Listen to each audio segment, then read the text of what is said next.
12 matchs de suspension pour Antonio Rüdiger. Oui, vous avez bien entendu, Rüdiger risque 12 matchs de suspension après cette finale perdue de la Copa del Rey face au FC Barcelone. Mais ça, ce n'est pas un secret puisque tout le monde a regardé le match en Modovision. Tout le monde a vu ce qu'il s'est passé, le pétage de plomb de Rüdiger qui lance sa pochette de glaçons sur l'arbitre. Ben, mes amis, c'était un bordel pas possible. On n'a pas besoin de parler du match puisque tout le monde connaît le résultat. Mon ami Rüdiger, qu'est-ce qui t'est arrivé? C'est vrai que tu t'es excusé, c'est très bien lorsqu'on a commis une erreur. C'est toujours très bien de s'excuser. Mais qu'est-ce qui t'a pris, mon cher Rüdiger, d'avoir été si virulent, d'avoir été si fâché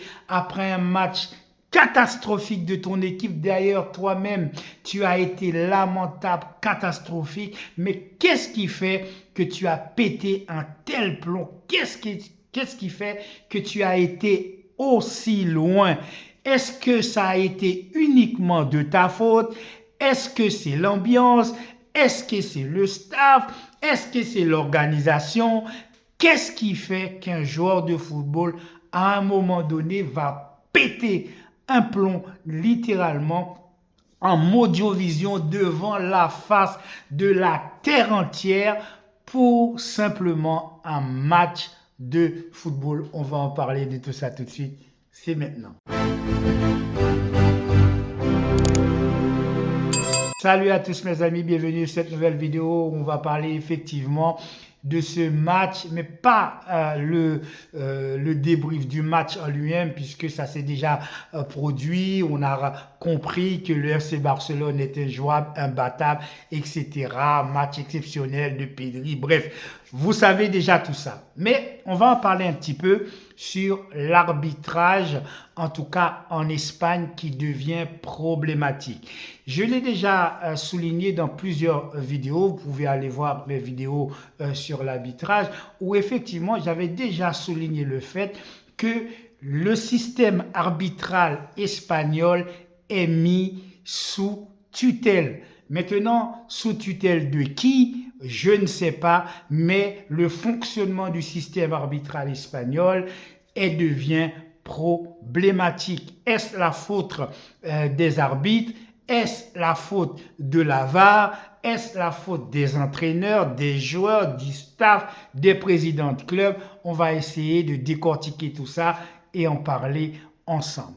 Premièrement, on va revenir sur le match qui s'est produit entre le FC Barcelone et le Real Madrid, match comptant pour la finale de la Copa del Rey, finale perdue par le Real Madrid. Une fois c'est dit, mes amis, on va revenir sur ce qu'il s'est passé.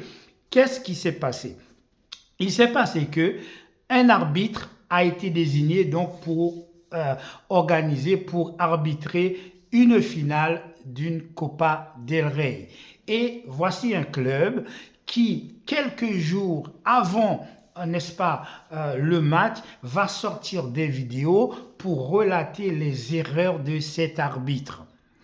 Et en finalité, l'arbitre va prendre la parole pour dire la pression qu'il subit et en finalité va pleurer pour dire que son fils, etc., subit des moqueries par ses camarades de classe. Est-ce que cet arbitre a eu le droit de venir se plaindre de ce qu'il a subi, etc., juste avant le match? Est-ce que c'était judicieux? Mais j'ai envie de vous dire, avant d'être arbitre, c'est avant tout un père de famille. C'est avant tout un homme, un être humain, fait de chair et de sang. Lorsque vous avez vos enfants qui sont à l'école et qui sont moqués par d'autres enfants, on sait à quel point les enfants entre eux peuvent être cruels. À ce moment-là, effectivement, lorsque vous êtes père de famille, eh bien, vous vous sentez touché parce que on se moque de votre enfant en lui disant que son père est un voleur, etc., etc., j'en passe et des meilleurs. Bien évidemment, forcément, l'arbitre a été touché.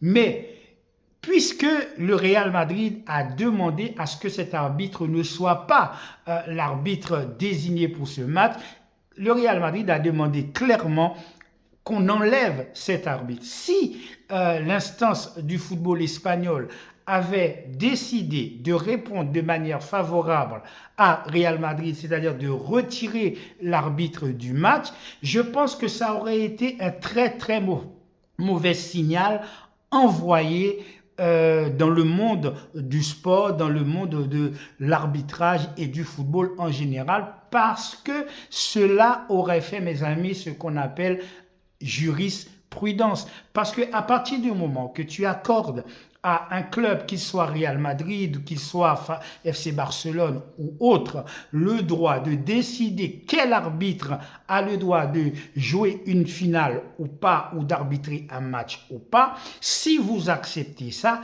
eh bien vous devez l'accepter à chaque fois pour l'ensemble des clubs qui jouent dans ce championnat, et même tous les clubs mondiaux. On se rappelle de l'arrêt Bosman, lorsque on a accordé à Bosman, n'est-ce pas, une certaine chose, eh bien ça a fait jurisprudence, et à partir de là, tous les autres joueurs pouvaient demander la même chose en s'appuyant sur l'arrêt Bosman. Eh bien, c'est la même chose. Si vous accordez certains privilèges à certains clubs, eh bien, les autres clubs ont le droit parfaitement légitime d'aller demander, d'aller réclamer, n'est-ce pas, la même chose. C'est pour ça que je trouve que la décision de l'instance arbitrale espagnole de ne pas avoir accepté que Real Madrid puisse avoir gain de cause, en tout cas sur ce cas bien précis, est une bonne chose. Mais l'acte de Real Madrid a une autre incidence sur la décision, n'est-ce pas, de l'instance arbitrale. Parce qu'à partir du moment que tu acceptes de conserver ce qui est une bonne chose, l'arbitre, après toute cette pression, il va se poser une deuxième question. Est-ce que l'arbitre était en condition de jouer cette finale après toute la pression qu'il a subie avant ce match? J'ai envie de vous dire non, parce que on sait très bien que c'est un homme, c'est un être humain, forcément cela va avoir une incidence à la fois sur son comportement, à la fois sur sa neutralité. Parce que qu'est-ce qui va se passer? L'arbitre, lorsqu'il va être sur le terrain, à tout moment, à chaque minute, à chaque seconde, à chaque instant, il va se rappeler de ce qui se dit, de ce qui lui a été reproché. Il va essayer, eh bien, de manier le chèvre et le chou. Pourquoi? Eh bien, il va se dire, pour ne pas, n'est-ce pas, montrer aux supporters du Real Madrid que je suis pour le FC Barcelone, eh bien, je vais essayer de faire en sorte que ces gens-là n'ont rien à me reprocher. Or, ce n'est pas ce qu'on demande à un arbitre. On ne lui demande pas d'être pour tel club ou tel club. On lui demande d'arbitrer un match de façon neutre. Ça veut dire d'arbitrer tout simplement avec une justesse la plus simple, la plus normale, si je puis dire, possible. Or, on sait bien, et effectivement, s'il y a une chose la plus difficile à obtenir, c'est la neutralité. L'être humain n'est pas fait pour être neutre. L'être humain a toujours tendance à prendre position, que ce soit pour Pierre, que ce soit pour Paul, que ce soit pour Jacques. Mais ce qu'on demande à un arbitre, l'arbitre peut avoir un penchant pour tel club, pour son jeu, etc. Mais ce qu'on demande surtout à un arbitre, quel qu'il soit, c'est surtout de faire preuve de professionnalisme lorsque tu es sur le terrain pour arbitrer, que ce soit un match de football ou de tennis ou de boxe, j'en passe et des meilleurs. Effectivement, tu peux avoir effectivement ton opinion personnelle que tu gardes pour toi, mais dans l'exercice, n'est-ce pas, de ta fonction, tu dois faire preuve, eh bien, de professionnalisme et de répondre en fonction, n'est-ce pas, de ce qu'il se passe effectivement sur le terrain et non de ce que tu aimerais qu'il se passe. Or, lors de ce match, effectivement, on se rend compte que l'arbitre a été totalement démuni. On a fait venir la VAR dans le sport pour apporter plus de justice. C'est ça le but de la VAR. Sinon, ça sert à quoi? Ça ne sert à rien. Ça ne sert à rien de mettre des vidéos, de mettre des gens pour juger ces vidéos si ces gens-là sont incompétents, si ces gens-là sont de mauvaise foi, si ces gens-là ne font pas leur travail. Or, la VAR, son premier boulot, c'était justement d'éviter, en tout cas de diminuer les injustices. Mais pour que cela fonctionne et que cela marche, il faut que les personnes qui se trouvent derrière soient capables d'interpréter de manière professionnelle les images qui leur sont parvenues. Lors de ce match, il s'est passé énormément de choses qui n'ont pas été signalées par la VAR.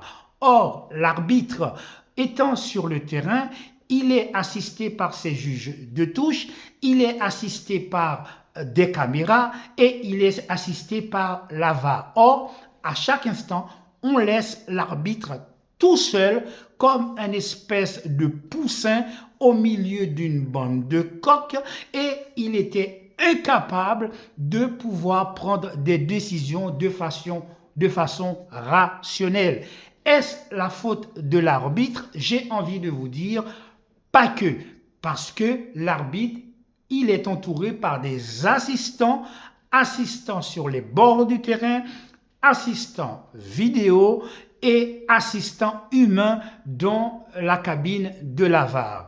La première action va arriver très vite, cette main de Valverde. Or, que dit le règlement? Le règlement dit quand une balle, n'est-ce pas, va taper sur le point d'appui d'un joueur, son bras ou je ne sais pas quoi, eh bien, il n'y a pas de penalty. Or là, pour cette action, on a très bien vu que la balle a touché la main de Valverde qui était en l'air, qui n'était pas encore arrivé au sol et le geste de Valverde a complètement arrêté l'action, ce qui a permis, n'est-ce pas, le Real Madrid d'éviter un but à coup sûr qui allait arriver puisqu'il y avait un joueur de l'autre côté qui allait reprendre peut-être la balle et de le pousser au fond du filet.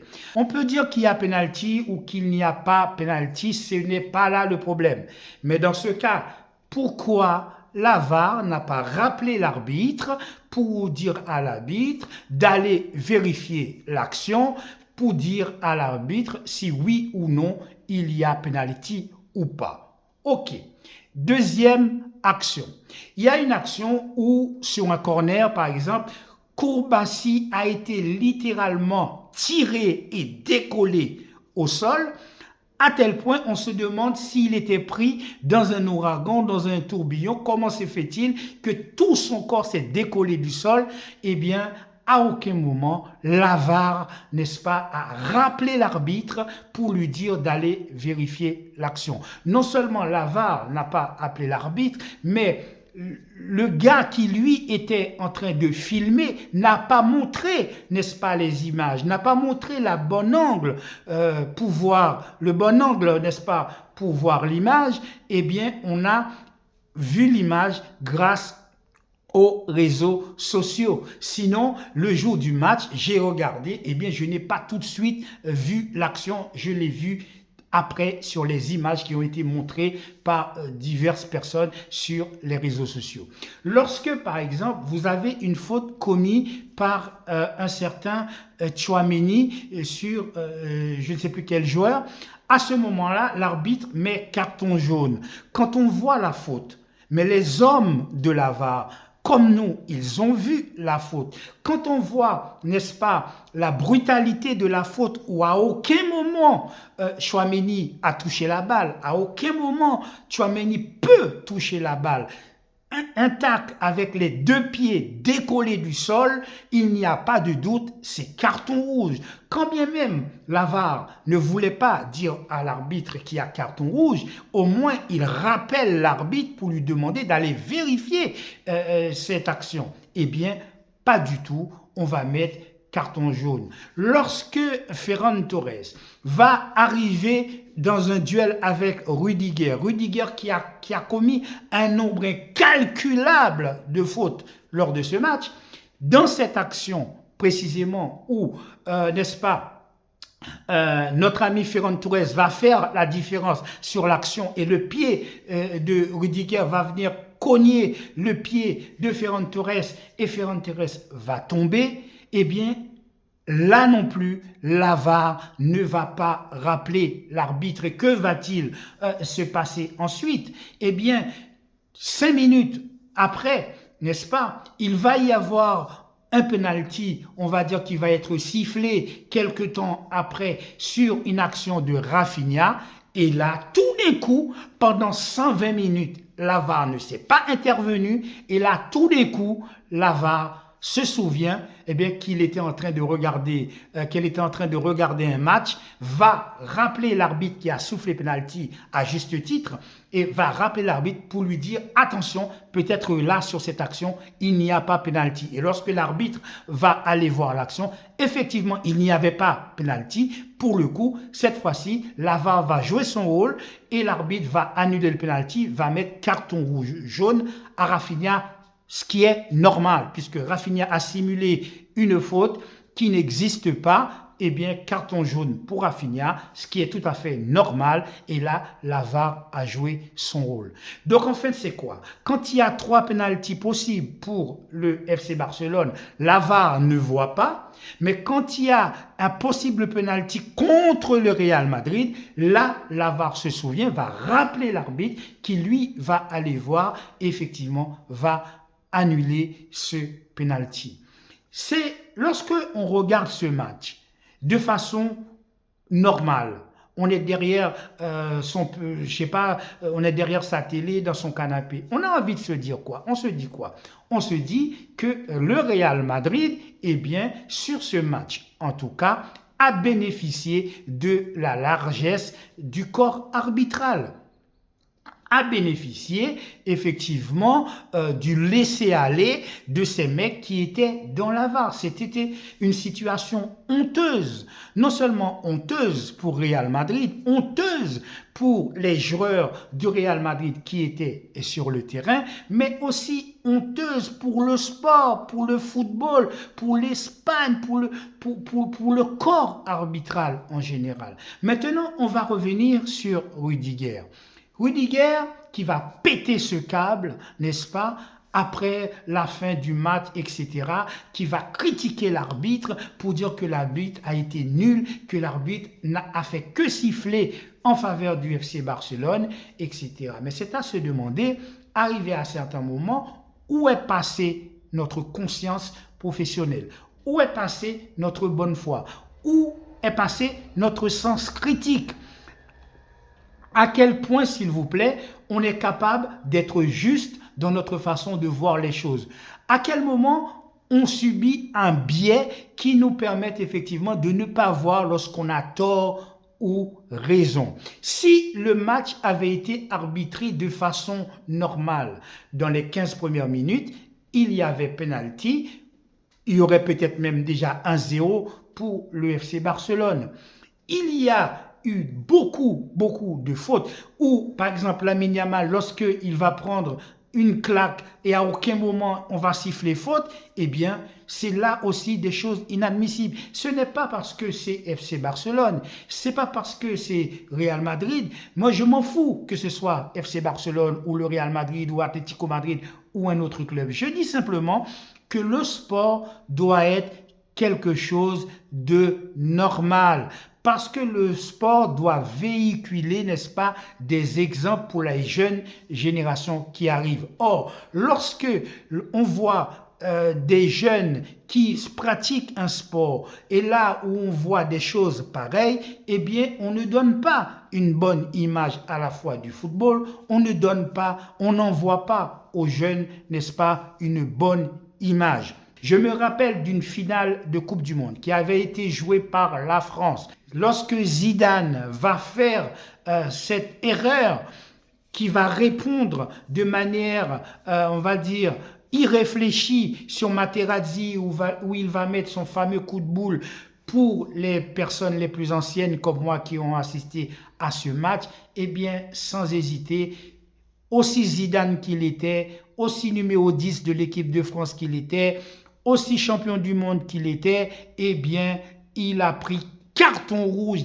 direct et il est sorti. Je me rappelle un match où, par exemple, c'était un match également de l'équipe de France, où le gardien de l'équipe de France avait fait une sortie, c'était Fabien Barthez, et c'était un match extrêmement important. C'était pas un classico, c'était pas une finale de Copa del Rey, c'était un match, je crois, un match de Coupe du Monde très important. Eh bien, qu'est-ce qui s'est passé lorsque Fabien Barthez a commis la faute? L'arbitre lui a mis carton rouge direct, la sortie du match, etc. Les conséquences étaient dramatiques pour la France. C'était pour dire que, eh bien, vous avez des arbitres qui sont capables de prendre des bonnes décisions. Et effectivement, lorsque vous mettez toute une pression terrible sur le dos d'un arbitre parce que celui-ci, sur les matchs d'avant, avait commis quelques erreurs, etc. Mais qui n'a pas commis d'erreurs lors des matchs de football? Des arbitres ont commis des erreurs. Si un arbitre a commis des erreurs qu'on estime qu'il n'est pas compétent pour arbitrer des matchs, à ce moment-là, ce sont les instances arbitrales qui devraient prendre les décisions qui s'imposent, soit de retirer l'arbitre du match ou de ne pas le sélectionner ou de ne pas tout simplement lui donner autant de responsabilités, de lui donner des formations supplémentaires, bref, j'en passe et des meilleurs. Mais ce n'est pas à des clubs ou à des présidents de clubs, ou à des entraîneurs, ou des gens du staff, d'aller dire, de faire des vidéos pour dire que tel ou tel arbitre n'a pas le droit d'être sur le terrain pour tel ou tel match. Si on commence à faire ça, eh bien c'est tout le sport en fait à qui on donne des pouvoirs eh bien, qui n'ont pas raison d'être. On ne peut pas demander à ce que c'est un club qui décide quel arbitre qui va arbitrer son match. Ce n'est pas possible, ce n'est pas normal. Par contre, à chaque fois qu'un arbitre commet des erreurs, eh bien cet arbitre-là, il doit être sanctionné. Sanctionné sur les matchs à venir, sanctionné peut-être avec obligation de faire des formations pour se former. Bref, ce n'est pas à moi de décider, mais je dis tout simplement, lorsque vous mettez une telle pression sur un arbitre, eh bien, aussi grand arbitre qu'il était, il ne pourra pas faire les choses de manière simple, de manière normale, de manière apaisée, parce que le gars, ça se voit, il était stressé. Il a passé son temps à essayer de parler, calmer tout le monde, etc. Eh bien, il est passé à côté de son match. Il est passé à côté de son match parce qu'il n'a pas été aidé, parce que la VAR ne l'a pas aidé, parce que les hommes qui étaient là pour l'aider ne l'ont pas fait. Comment un arbitre peut arbitrer un match pendant quasiment 120 minutes? Une finale avec autant de fautes, autant d'arrêts de jeu, autant d'anti-jeu, avec une seule intervention de la VAR et une seule intervention dans le sens contraire du jeu. Lorsque vous avez 7, 8 actions qui méritent qu'on s'y attache, qui mérite qu'on regarde, qui mérite qu'on fasse attention, eh bien là, tout le monde se lave les mains et lorsqu'il va avoir une petite action effectivement qui mérite d'être regardée, eh bien là, on arrête tout, on prend le temps, on regarde, etc. Eh bien, c'est tout ceci qui n'est pas normal et c'est tout ça qu'on a envie de ne plus voir dans le monde du sport, que ce soit le foot, que ce soit le tennis, que ce soit la boxe, que ce soit le MMA, peu importe, eh bien, il faut que les choses soient faites de telle manière que ça donne envie d'aller regarder, ça donne envie de pratiquer, ça donne envie, n'est-ce pas, de s'abonner, ça donne envie, eh bien, d'aller dans les stades. Voilà mes amis, c'est tout pour aujourd'hui. N'oubliez pas de liker et de commenter. Prenez soin de votre famille. Je vous souhaite de passer une agréable journée. Je vous dis à très bientôt pour une autre vidéo sur le Carré Foot. Ciao.